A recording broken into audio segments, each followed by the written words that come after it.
All right. I want to start today with a question. What if all financial assets will move on-chain? I'm talking all traditional, all valuable assets in TradFi.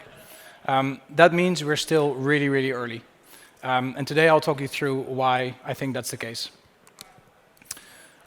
So this is where we currently are. The value in DeFi is represented by the small green dot. It's about 120 billion. The three blue squares represent the current assets in the financial system: the stock market, the bond market, and the bank deposits. So if you look at, so in total that's about 300 trillion, which means that with the current value in DeFi about 120 billion, current traditional financial assets over 300 trillion, that's a 3,000x opportunity or a 300,000% growth. Why do I think all financial assets will come on-chain? Simply because DeFi is better than TradFi. If you look at these four features, first of all, access. In DeFi, you don't need a bank account and you don't need anybody's permission. All you need is internet access and a wallet, and you can be active in DeFi. Then there's transparency. In DeFi, everything is verifiable on-chain, and in TradFi, you rely on reporting. That's pretty much outdated the moment the report is published. Minimum investment. In TradFi, it's very normal to have a minimum investment size of 25K, 50K, 100K. In DeFi, you can get started with a few dollars. And then last, interoperability. In TradFi, everything is siloed, meaning that financial assets sit with different banks and different brokers. In DeFi, everything flows seamlessly on-chain between protocols. Now, let's look at an example. Collateralized lending. Collateralized lending is when you borrow against a valuable asset. For example, a car loan or a mortgage. The bank offers you a loan, and in return you pledge your collateral, like your car or your house. So if you don't pay your loan back, the bank can sell your house to satisfy the loan. Now, that doesn't only work for cars and for houses, it also works for financial assets, like a stock portfolio or a bond portfolio. You can do that in traditional finance, but usually you need to be a high net worth individual or a fund or another institution. It's a very complicated process, and everything is siloed, meaning that if you have stocks and bonds across multiple brokers, you can't just move them between platforms to keep your overall position healthy. But compare that to DeFi, where you don't need anybody's permission. All you need is your asset, and you can deposit it into a lending protocol. You can take your loan out, and then you're done. And if you want to move assets between lending protocols, it's a click of a button to keep your entire portfolio healthy. So let's look at the current state of DeFi lending. There's in the top 7 protocols on the Ethereum blockchain, there's about 56 billion in deposits. 2/3 of that sits in Aave. So I think it's fair to say that collateralized lending has found product market fit in DeFi. Now, there's still a lot of room for improvement within collateralized lending. There's, for example, the efficiency dilemma. When you borrow against your asset, you can, as a user, you can decide how much you want to borrow. If you borrow a lot against the value of your asset, then you run the risk of liquidation, meaning that if the value of your loan approaches the value of your collateral, then the protocol can sell off your asset to satisfy your loan. So if you don't want to get liquidated, then you take a loan with a low loan to value, meaning a small loan, and you lock up a lot of capital. But that means it's capital inefficient, because you're locking up a lot of capital to take out a small loan. That's why we've built Altitude. So Altitude solves that dilemma. In the top bar, you can see a loan that the user has taken without Altitude. They've taken a conservative loan, a small loan against their assets. But that means that there's a lot of idle capital. So at Altitude, we activate part of that idle capital. We generate yield with that activated capital, and that yield flows back to the user. Now, if DeFi is so great, why hasn't DeFi taken over yet? well, let's be honest. DeFi is not a particularly safe environment for investors. Retail investors have lost a lot of money over the last few years. And look at, for example, what happened when with the Terra Luna collapse, with the Celsius bankruptcy, the FTX bankruptcy. What happens is people lose a lot of money, they lose confidence, they take their money out of the ecosystem, they take their money off-chain, and regulators get very active. Now, we've been lucky that the new US administration has been very crypto-friendly. But if we see a few more big hacks or exploits or scams, then that tide could easily turn.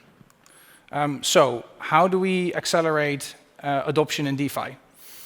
First of all, it's very important that we don't lose people's funds and we don't screw users. Because if you make people lose money, they lose their confidence very quickly and they'll just move off-chain again.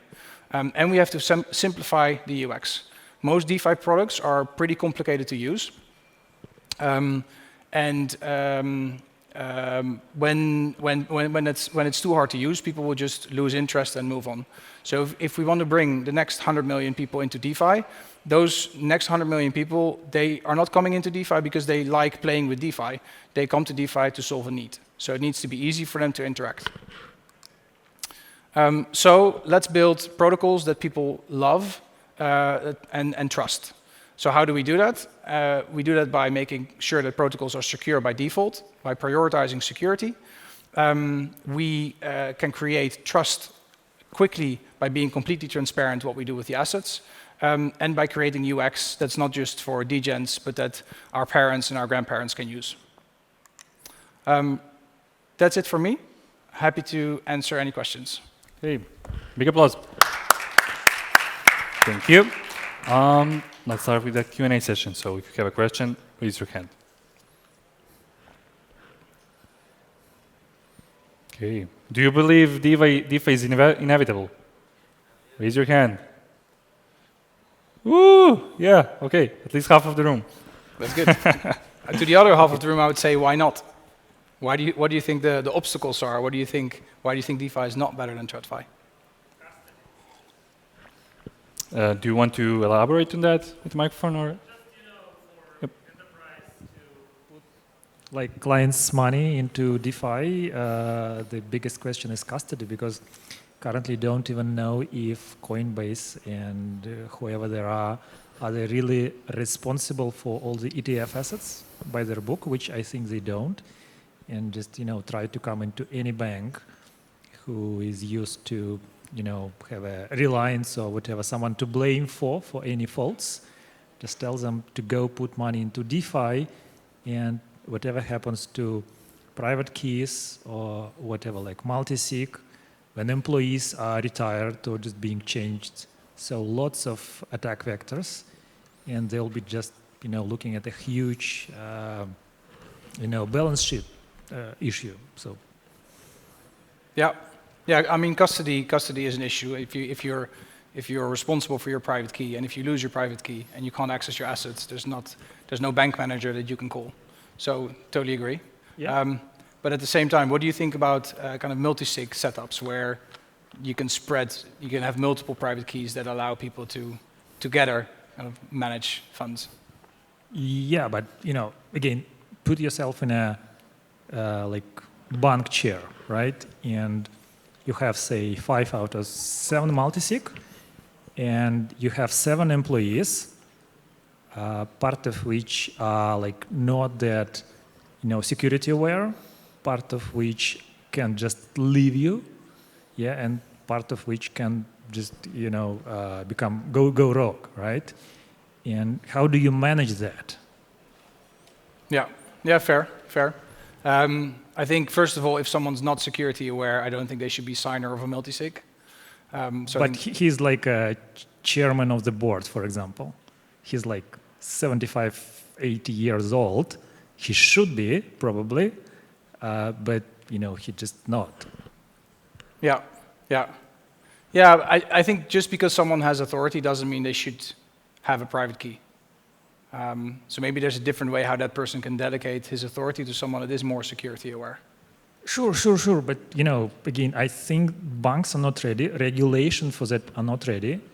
Just it creates a lot of So many people to point to inside the bank, so it becomes nobody's land, nobody's responsibility. Just no bank wants that. Yeah, yeah, yeah. Yeah.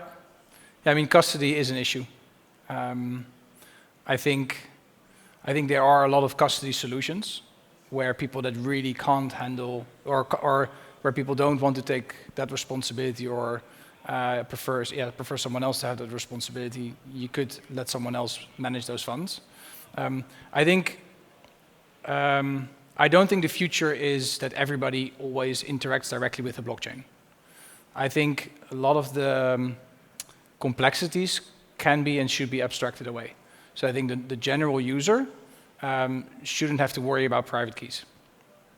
But I think... True. I can remind you about like the Bybit hack, which happened recently. Yeah. And it happened by a supply chain attack. And so it was good, like because it was recovered. Oh, no, made whole, right? Not recovered, but, you know. Yeah, that was an unfortunate attack where the user interface was compromised and people thought they were doing the right thing. But they signed. But it was like a bunch of security aware professional people used to do that, and still they were compromised. Yeah.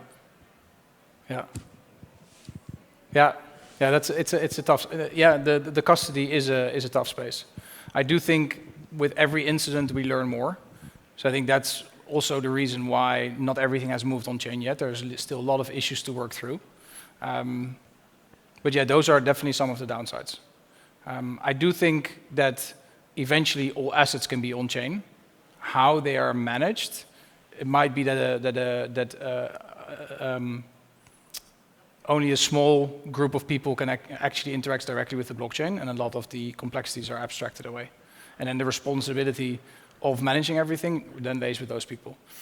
So I don't think self-custody in itself is the be-all and end-all. I do think transparency and interoperability kind of make up for some of the dangers in self-custody. True. We're just getting back to TradFi rails in a sense, right? I mean, we have to trust, some group of individuals to do that for us. I think it could be TradFi on the top and kind of DeFi in the bottom. Okay. So DeFi rails. Agreed. We got there in the end. Okay, any more questions or opinions? If not, then let's end it with an applause.